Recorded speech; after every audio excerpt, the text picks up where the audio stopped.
Tuhan bersamamu. Inilah Injil suci Yesus Kristus menurut Markus. Bab 5 ayat 1 sampai dengan ayat 20. Lalu sampailah mereka di seberang danau di daerah orang Gerasa. Baru saja Yesus turun dari perahu, datanglah seorang yang kerasukan roh jahat dari pekuburan menemui dia. Orang itu diam di sana dan tidak ada seorang pun lagi yang sanggup mengikatnya sekalipun dengan rantai. Karena sudah sering ia dibelenggu dan dirantai, tetapi rantainya diputuskannya dan belenggunya dimusnahkannya. Sehingga tidak ada seorang pun yang cukup kuat untuk menjinakkannya. Siang malam ia berkeliaran di pekuburan dan di bukit-bukit sambil berteriak-teriak dan memukul dirinya dengan batu. Ketika ia melihat Yesus dari jauh, berlarilah ia mendapatkannya lalu menyembahnya. Dan dengan keras ia berteriak, "Apa urusanmu dengan aku, hai Yesus, Anak Allah yang Maha Tinggi? Demi Allah, jangan siksa aku." Karena sebelumnya Yesus mengatakan kepadanya, "Hai engkau roh jahat, keluar dari orang ini." Kemudian ia bertanya kepada orang itu, "Siapa namamu?" Jawabnya, "Namaku Legion, karena kami banyak." Ia memohon dengan sangat supaya Yesus jangan mengusir roh-roh itu keluar dari daerah itu. Adalah di sana di lereng bukit sejumlah besar babi sedang mencari makan. Lalu roh-roh itu meminta kepadanya, katanya, "Suruhlah kami pindah ke dalam babi-babi itu, biarkanlah kami memasukinya." Yesus mengabulkan permintaan mereka.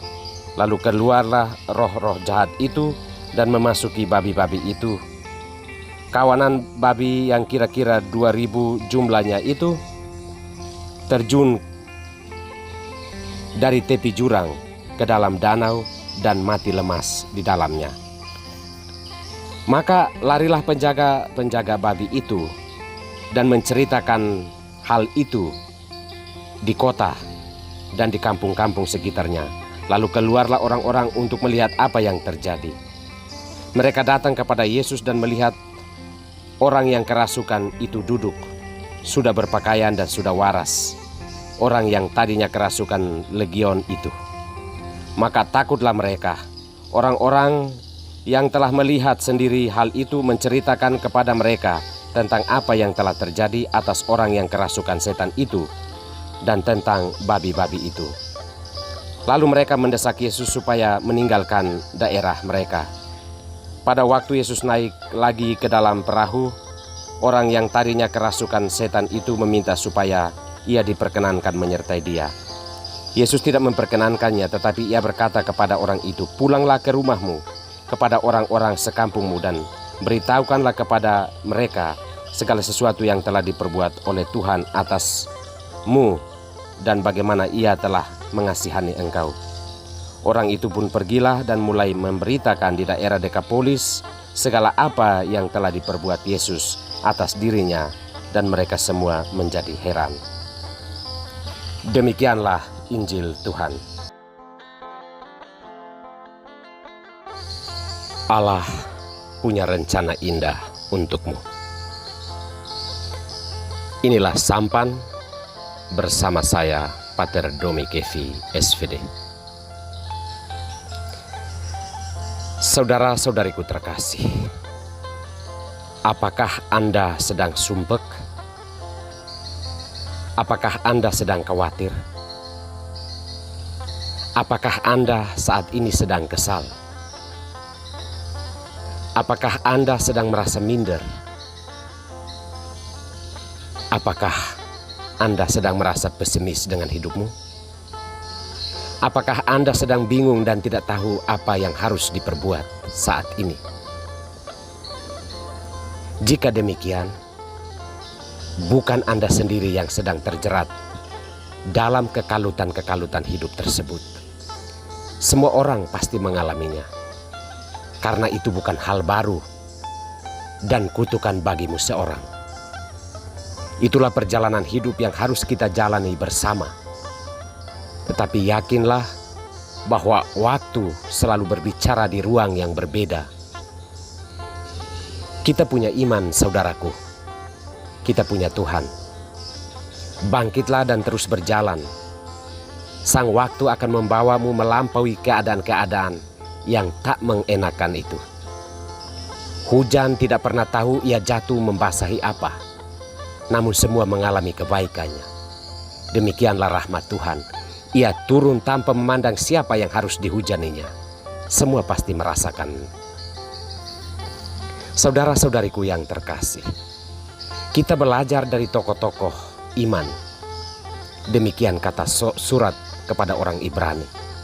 Ada yang menaklukkan kerajaan-kerajaan.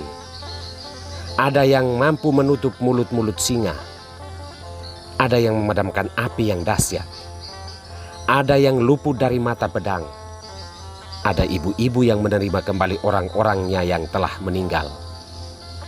Ada orang yang membiarkan dirinya disiksa. Dan ada yang menderita kekurangan, kesesakan dan siksaan. Namun Allah mempunyai rencana yang lebih baik bagi mereka. Apa yang mau dikatakan dari kita adalah, jangan kita kehilangan iman kepada Tuhan ketika hidup sedang dirundung duka. Karena Allah tidak pernah menutup mata bagi kita anak-anaknya. Melalui Yesus putranya, Allah berkenan hadir dan menjinakkan semua bentuk kehidupan yang liar dan ganas di dalam dunia ini. Walaupun terkadang hidup berbicara kepada kita seolah-olah kita tidak mendapat tempat di dunia ini, namun Yesus telah mengalahkan semua itu.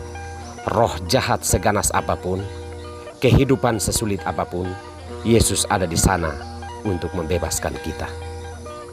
Saudara-saudariku terkasih, marilah kita berkisah tentang cinta Allah yang besar yang telah kita terima, daripada kita mengeluh dan mengesah tentang sedikit kesulitan yang kita hadapi saat ini. Orang yang telah dibebaskan Yesus dari kerasukan roh jahat itu diminta Yesus untuk pergi bercerita tentang kasih Allah yang telah ia terima. Hidup memang harus memiliki banyak cerita, dan cerita yang lebih besar tentang kebaikan Allah ketimbang keluhan tentang ketidakadilan Allah hanya karena ada persoalan yang sedang kita alami. Kita harus percaya bahwa Allah mempunyai rencana yang lebih baik bagi kita semua. Tuhan memberkati kita semua.